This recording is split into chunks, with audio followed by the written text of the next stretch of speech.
It might be devastating for every other football fan across the country, but the decade of fun, laughter and derision at Manchester United's expense is over.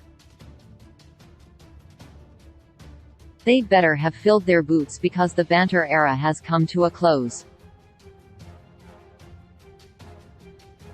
The swagger is back, the confidence to walk into the Camp Nou and not give a single expletive about the baying crowd, the gravitas of Barcelona, and the weight of history. It was as if to say, "We are Manchester United and we're here to play." Erik ten Hag's side didn't win in Catalonia, but they might have got something even better, their reputation of a serious and quality team capable of playing at the highest level back.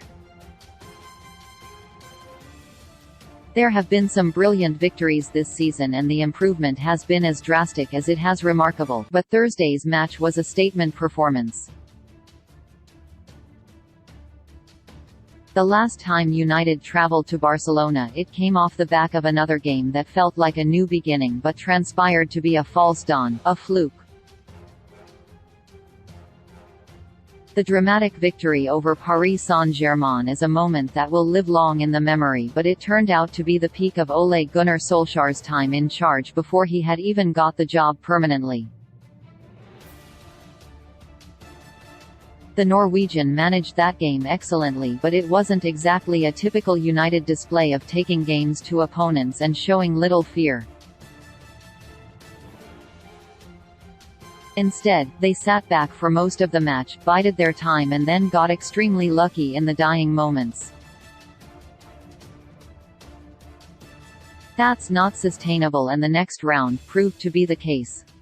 United went to the Camp Nou for the second leg already a goal down and with a back four of Victor Lindelof, Chris Smalling, Phil Jones and Ashley Young. It was only ever going to go one way. They were meek, 2 down within 20 minutes and were knocked out with hardly a whimper. Fast forward nearly 4 years and both clubs have gone through the ringer, as a result of their own failings, but are on the way back. Barcelona are ahead of United in their own project after serious summer investment and sitting pretty at the top of La Liga, while Ten Hag has only been in charge for 6 months.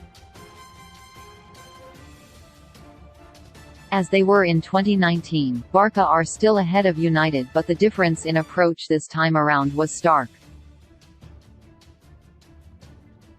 Instead of sitting back and accepting their inevitable fate, United took the game right to the hosts from the opening seconds, with no fear. It led to an incredible matchup and perhaps the best game for neutrals United have been involved in for years.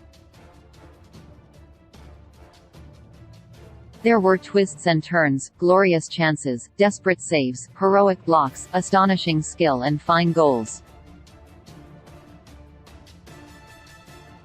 It was a Champions League tie in all but name. It was as if you'd wandered into a run-down social club to find the Rolling Stones playing. How could such greatness be on such a tiny stage? It was a brave approach from Ten Hag. He ordered his team to press when no one would have complained if they sat back. He picked Wout Weghorst in an unusual position which could have blown up in his face.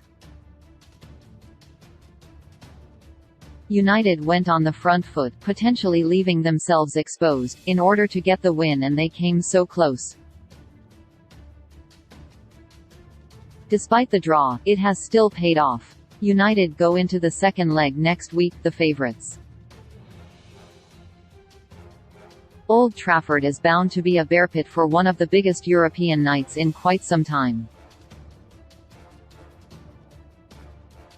Lisandro Martinez and Marcel Sabitzer will be back. Barcelona will be without the incredible Pedri and Gavi. They may not have been in such a great position to take advantage had they not gone at the game as they did.